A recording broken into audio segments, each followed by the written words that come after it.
Welcome back to New Amsterdam Radio, the podcast for creatives. Of course, it's me, Little Boys, the mayor, hanging up in the mayor's office because I've been reelected, apparently. But, as always, I am not alone. I'm being joined by someone that dropped the hottest mixtape or comedy special of the last 12 months. It's called Candy and Smiley. Please welcome Ed Hill. How you doing, sir?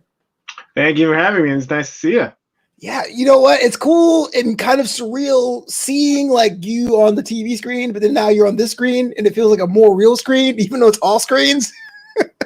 Less makeup in this screen, I'll tell you. Oh yeah, I do. I hear that. Yeah, I was wondering about that. When you did your comedy special, Candy and Smiley, did you get the makeup treatment? Did you get the whole celebrity treatment? Yeah, I had to. So the makeup artist was not very happy with me because I had to go in for test makeup about like a month before the shoot. So to get the skin tone, stuff like that, because it was, the lighting of the special is very specific lighting. Yeah. And then and I went back and then she's like, "What happened to you?" I'm like, "What do you mean?" So I went fishing for like 4 weeks. Oh, and okay. I came back and she's like, "You're like a different ethnicity right now. Like, I don't even know. Like, I got to redo the whole thing." Came back Aquaman. Dang. Well, so Candy and Smiley, let's talk about that off the top because I saw it this week, and when we started doing the comedy craft, a lot of we talk about there was time when we talked about the HBO special. Now it's the Netflix special, right? I want to grind and get the Netflix special. Don't have to go into specifics, but I know there's a day you signed an agreement to have it. But then 2020 happened. You pressed on. Candy and Smiley is hilarious, but walk me through that point. The point when you signed to the point where it was like, we don't have to get in the giant theater. Like, what was going through your mind during that process? It was like a whole roller coaster. So when I signed, the producers wanted to, hey, let's do it in 3 months. I'm like, wait, can I have a bit of time? Can I at least have a 6-month lead up? I got all these tour dates. I don't want to cancel them first of all, and it's good to run through the hour in these 6 hours. 6 months I got. Yeah. So so then everything's fine. We're moving towards the date. It's in March, and everything's on full steam and everyone's excited for it. And Christmas goes by, and then this COVID thing that was all the way on the other side of the world. Yeah. Here. Was the March the 6-month mark or the 3-month mark? Did it give it the 6 months? I would say probably at the 4-month mark. Okay. Now it's hitting North America, right? Yeah. So we all got back together. We're like, okay, are we doing this, or are we going to, postpone it? Like, what are we doing? And as a team, the executive production and all that stuff, we decided to push through. We're like, hey, let's catch the wave. That's an analogy we use, which is the worst possible analogy. It's like, hey, let's just go through before the hit gets too bad, right? So that's what we decided. So the publicists continue to push and all that stuff. And, then we got a note from the promotion team. They're like, hey, people want to come, but they also don't want to come. And I think that was the first inkling. I was like, oh no, that's not good. Yeah. Because, yes or no is great, but maybe that means there's fear, right? When there's ambivalence, people are scared. There's a cultural aspect of fear that's seeping through the audience. So I'm like, even if they show up, they're going to be so comfortable because they're like, the guy next to me might kill me, right? Right. So at that point, we're like, do we go back to the drawing board? What do we do? And then 2 weeks before, we're about to hop in there because it wasn't the venue you seen in the special is not where the venue's supposed to be. It's supposed to be at this, theater that we scheduled at the University of British Columbia, which is this really nice theater with tier levels to it. And then the health board just came out and said, hey, everything is shut down. All the campuses are done, shelter at home. So they made a decision for us, which is sort of a blessing in disguise. But then that, the roller coaster was like, now we're at the bottom. Now what do we do? Yeah. Yeah. So the first idea was, hey, let's push it October 10th. Give it 7 months buffer. Maybe things will get back to normal. We hop back in the same theater. And the theater was very understanding. They're like, yeah, that's fine. There's no penalty, none of that. Just, we'll figure out a new day. We'll change all the promo material for you for free. And May rolls around. And then we go on another call. We're like, hey, I don't think it's going to happen. Yeah. Like, this thing is not going away. Like, I think we're in this for a while. So, and then now the responsibility is back to me, right? Like, okay, Ed, what do you want to do? do you want to just, wait till the whole thing's over and release something when things go back to normal? And, at that time, I was like, I mean, it's tough, right? You tour for so extensively to get the stuff ready to go.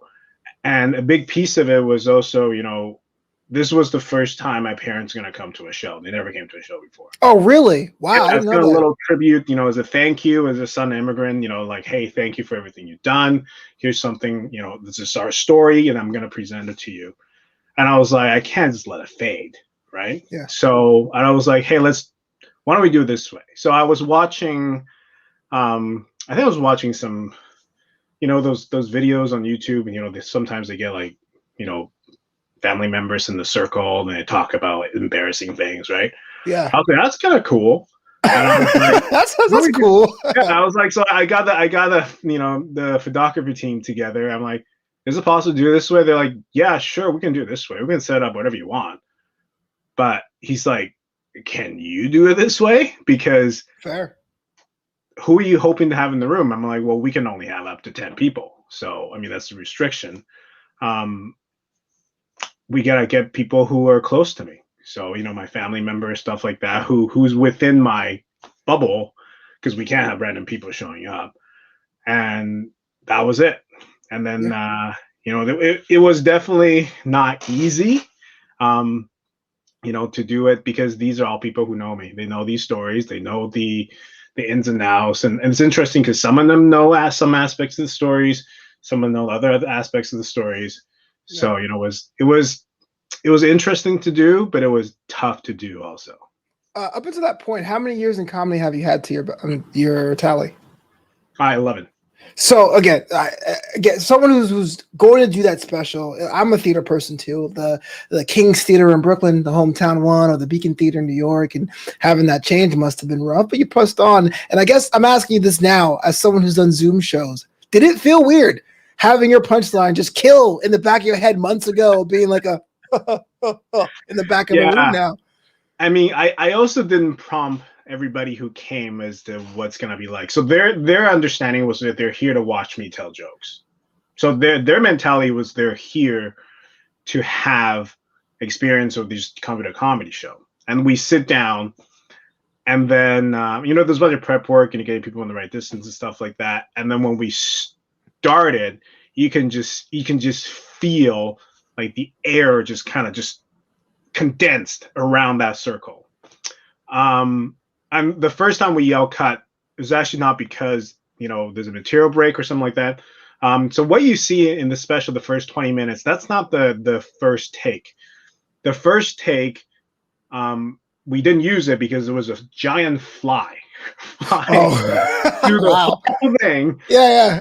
And then when the director yelled cut, we're like, why? And he's like, oh, there's a fly. We got to redo that whole 20. And then at that point, my wife is in the, she's in the back, she's watching all this. She's crying. She's bawling her eyes out. Yeah. People in the circle are like, holy shit, this was not the vibe we're right. Yeah. And the crew came to me one by one. They're like, oh my God, I was in goosebumps. Like, that was so much, emotionality that you're carrying through the whole thing. Right. And then, it's also interesting because what you see is, we had that first 20 minute of exposure for everybody. And then we redid the first 20, and then we carried on. So people were kind of, getting used to the vibe. So I think there was some easiness to it, at that point, which is good. So, you don't get to see the first take we did where everyone was in it, but you also get to, the pros, you get to see that, people are a little more loosened up. They're used to that tension, and we're able to, create it. Was it better for it? Did you want to release a fly cut? Was that first take on another level, or? I didn't get a chance to see it. The director didn't show me. He's like, I'm just not gonna show you it because you're gonna fixate on it. You're gonna be like, oh, you want this, and try to take the shot that when the fly is not right in the middle, that type of thing. Right. That's I got you. Yeah. So he's like, it's good. And then, I mean, I think from the crew, they all agree that the second take was just as good. So, Yeah. It is what it is. That's what we got. So I'm happy, and I mean, you still do see the tension a little bit when my brother shows up, my cousin shows up, because they're out of the room, until it's their turn to be in the circle. Partially because of safety protocols, they can't be on set unless they are, on, and partially is I don't want them to, because when they come in, that's when they start hearing the stories. Oh, yeah, understandable. Much like yourself, I am first generation, and in my case, first generation American with immigrant parents. You have immigrant parents as well. You're from Canada, which is kind of weird but cool because it's like so similar but different enough to know it's a whole different culture there. Just listen to your stories about how you grew up. Is there such a thing as the Canadian dream when it comes to people coming over and having expectations? And was it kind of like a little bit of a disconnect when you're having your upbringing? Yeah, I think. I mean, my parents wanted to initially go to San Francisco. That was their first destination. But I think at that point, immigration regulation was more difficult for United States for sure. That's why we kind of. So I'm sure my dad just looked up the map and see, hey, what's on the same coast? I'm not learning a new coast. Yeah. Portland, no. Seattle, no. Okay, Vancouver. There we go. Vancouver didn't work out. Would have been like, who knows, the North Pole. Right. Anchorage or something like that. I hear you. Yeah, I feel like there's a little bit of that juggle there. Growing up being products of both and being products of neither. Did that really impact your comedy as well, or? Yeah, for my parents, I think for them coming here, I mean, they never said it, but I think it's the idea of they wanted us to pursue something that they weren't able to. My parents are very successful professionals. My dad's a doctor. My mom was a real estate agent, and they gave it all up. I mean, they came here, they didn't work. My dad did some odd jobs here and there, but he never practiced here in Canada. I just gave it all up so my brother and I can do things that we want to do and have that freedom. So I think the American dream has this more of a glamour and financial aspect to it. I think the Canadian dream is more of the idea of freedom, that you're free from the shackles of a world where there's so much competition, and now you can be who you want to be.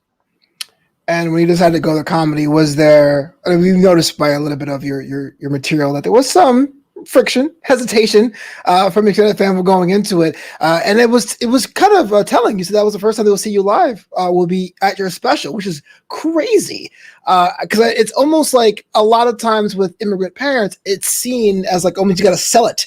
Like this is valid. What was your experience like saying, no, comedy is the path. That's what I'm traveling on. I love you still, but I'm doing this. Well, my parents and I never had a conversation about comedy. We had a conversation about music because I was a musician for a very long time. And I still remember that talk, we're at the dinner table and, I was a 17-year-old punk. And my dad was giving me the facts. I mean, this is very factual stuff. He's not biased or, he's just letting this is what happens. You may make it, you may not make it. You're not staying here forever. Stuff like that. Wow. I just remember I didn't listen to a single thing he said. And then, I kind of learned my own lessons, of course. The music obviously, was more difficult than I thought. Then, I went to comedy and, I definitely had more success in comedy than I did in music. And my parents never came out and said it, but I think there was a sense of, hey, he's making it happen. Yeah. Because they would save news clippings and they would share videos with their friends and family, stuff like that. And, my dad tried to pirate the special off Amazon for no reason at all. When I told him I have a copy, but I think that was just like a trophy thing. Right? Look, I'm pirating my own son's production. You made it, bro. Yeah. Got bootlegs out the street. And there's one thing that's really funny. My dad does all the time. And I don't think I ever told anybody this on any interviews yet. So I was on this magazine called Top 10 of Asia. I think it's a magazine that kind of focuses on the top 10 personality in Asia every quarter. So I think it's both a airplane magazine and in-house type of thing. So every quarter they will pick 10 people, one from every aspect, so politics, entertainment, so on and so forth. So I was selected, a few years ago from the entertainment aspect. and I was followed. So it's me, and then right before me is a president of Taiwan, CEO of Alibaba or something like that, and just like these incredible like Jack Asian Ma and Hill, y'all. and then there's me, right? So my dad took a screenshot of that list because he saw the article, and everywhere we went to the restaurant, he'll call the manager over, call the waitstaff over. It's like, hey, look, that's my son. Who does he think he is? President, CEO, this guy? I took a turn, man. I took a weird left turn that I thought the story was going to go. How dare you, man? No, I think he's proud, but he's not. He won't like give you, like he's got to bring down a notch. Your self-esteem can't be too high because it's just not good for everybody. Why do I feel like your dad's my dad? This is the most craziest thing. It's like we're talking to a mirror, bro. But I mean, how that must have felt. I mean, having people come to you or fan mail, fan art, people tagging you on Instagram or social media saying, hey, look, there's someone that does what I want to do. You look like me. This must feel pretty cool. Or is it kind of like a lot to represent? Like, where's your balance when it comes to being on lists and being like revered in that way? Well, I think, the most rewarding part of doing comedy, a lot of people ask me like, hey, is it the shows? Is it the production and stuff like that? I think the biggest reward for me is I go to somewhere, where my face may not be a common face, which is a lot of places in North America. And you have somebody come up to you and they go, hey, I was an exchange student once, at some other nation, or somebody who's from my background come up and say, hey, I just moved here. I feel the same way. Thank you for telling the story. Or somebody who's been to, somewhere else in the world and they have that same experience. They may not be Asian or Black or Hispanic. They may look white, but they have that same, immigrant experience. They come up to you and they connect you on that level. I think that's the most rewarding part because, that's the story that we all have, having that feeling that you're different. And the only thing that connects you with the greater, aspect is the idea that you're different. So, it's that weird internal conflict that we all experience. Some of us, just never get a chance to talk about it. It's interesting because there is almost a stereotypical look at people who do comedy that, you probably wouldn't be on the stage, you want the glamour, you want the whole world to listen to you in a microphone, and it's part of that too. I mean, you have a story, but like there really is something magical about giving yourself to the material and then having someone be like, you know what, you helped me alleviate the pain, or I had a crappy day, I put on your stuff and now my day is less crappy. Yeah. And it you can't do that in dollars and cents, and trust me, believe me, there ain't no dollars and cents for a long time doing this, but when it hits, it's like, man, I know what I'm doing. Was that a particular moment for me? Was that show one? Was that 2 years in going, I feel it? Did you have that moment early in your career or later on? I think it was about, I would say 5-6 years in. I was in Cleveland, Ohio. I was there for the Cleveland Comedy Festival. And I stayed at a hostel. It was the first time I ever stayed in the hostel. I usually stay in hotels, but the Cleveland hostel apparently is super nice. Oh, wow. I was going to give it a try, right? Because, see how it goes. And I was in the same room with this gentleman from Italy. And he didn't speak much English. He was an architecture student there for an exchange. And, and so, through our way of trying to communicate me a lot of sign language, he understood what I did and, I understood what he did. And, even though we couldn't communicate very well, there was just that level of, hey, we're doing the same thing. We're trying, it's the same struggle that we're experiencing. And his name is Alejandro. So he came to a show and I kind of gave him a t-shirt. I mean, I don't think he understood much of the stuff. Right. He didn't speak the language very well, but he was so excited, right? He's never had this experience.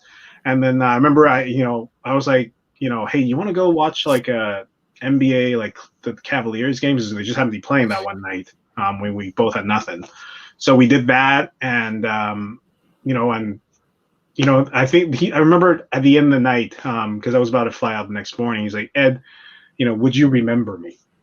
And I said, dude, I'm going to remember you for life, man. And until this very day, I still, at that moment, we took a picture right on top of the stadium stairs and, the Cavaliers were warming up. That's still one of my most treasured photos that I have. You guys stay in contact, or it's kind of like it was a moment? No, he's on. I think he's on my Facebook, but his stuff is all Italian, so I can't. Oh, yeah. I hear you, man. I was actually in Italy. I was DJing a wedding. This is my real day job. I DJ weddings here, which is I say in quotes for those who can't see me. It's because it's nights and weekends. It's not a day job at all. But I went to Italy to do a wedding, and I met the DJ there. That was I was loaning his actual gear. I just had my laptop there. We became best of friends. But seriously, I must have wore translate.google.com out and just being like, how do I say what up, homie, in Italian? So I totally get that, man. But it's cool you meet someone on that level because comedy, music always cuts through like that sort of thing. You know, you got the skills or whatnot. And that, the connection is what connected was that human experience that we are, we're both trying to fit in, coming from somewhere else. And I think that's why, even though we didn't speak the language, on a common level, we still understood each other, Do you feel as if you fit in where you are now? I mean, I think I know who I am, identity-wise. I think that took a while for me to figure out who I am.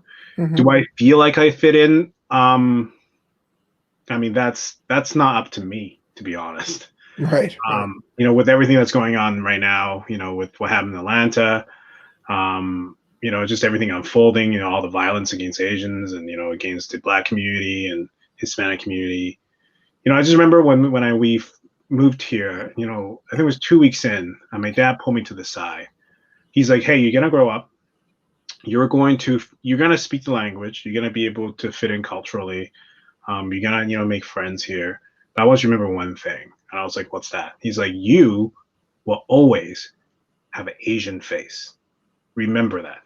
Do not forget that. Because remembering that might save your life one day.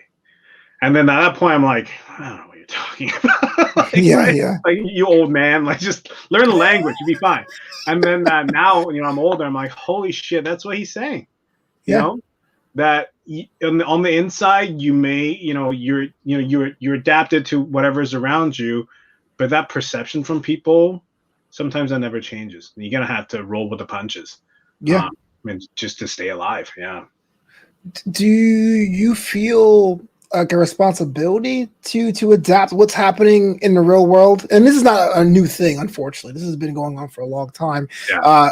But you do work in humor. Is it a pressure there to transpose that for someone who may not understand what's going on to make that humorous, or is it just something you kind of avoid with your own comedy? How do you take things that are happening you around that pressure and make it work for your art, if at all?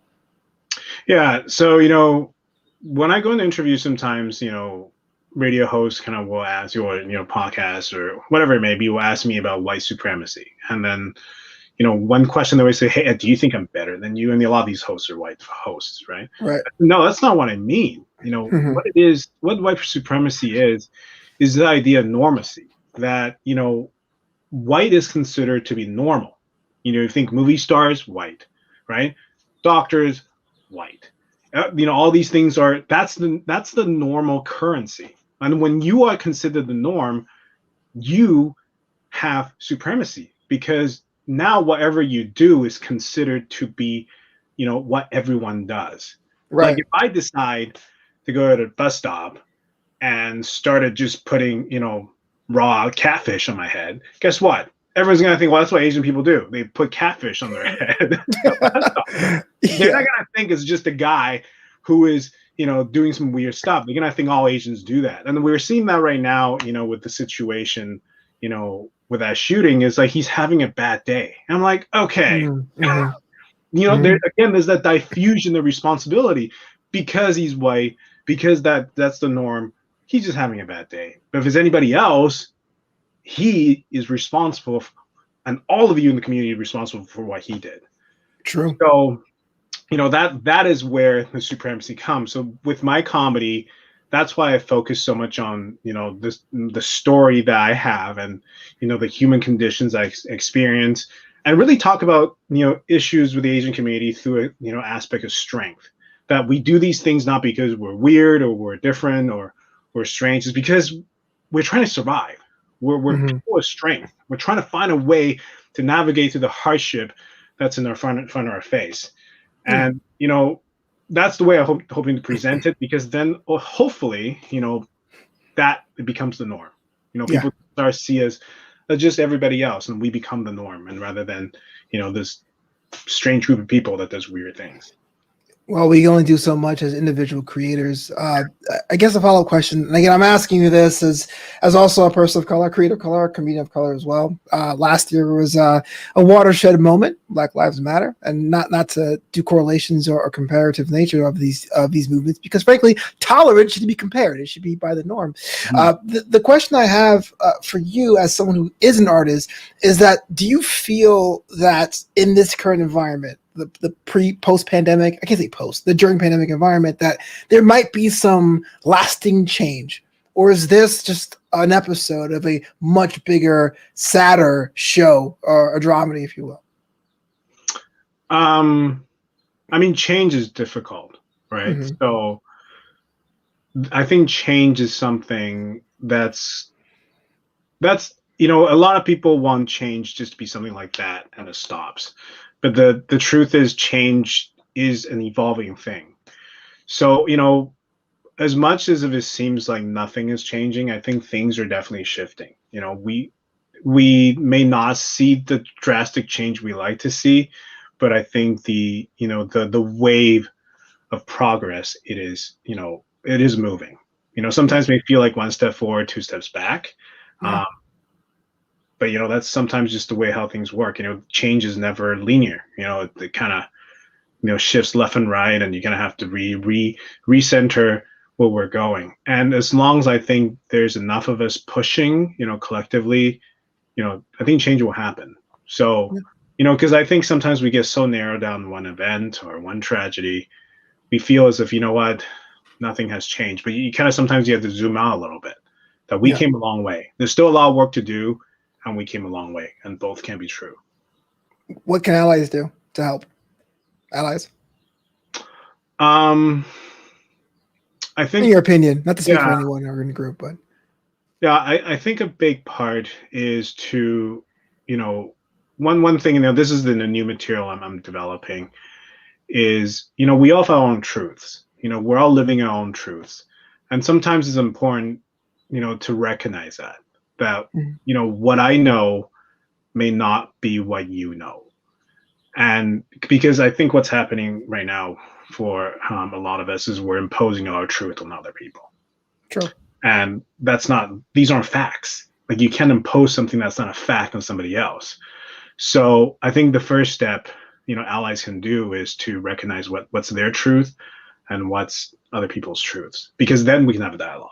Then now we can talk, and now we can have potentially reconciliation and resolution. Because the minute you impose your truth on me, there's no talking, because now you just want me to live your life, and that's not possible.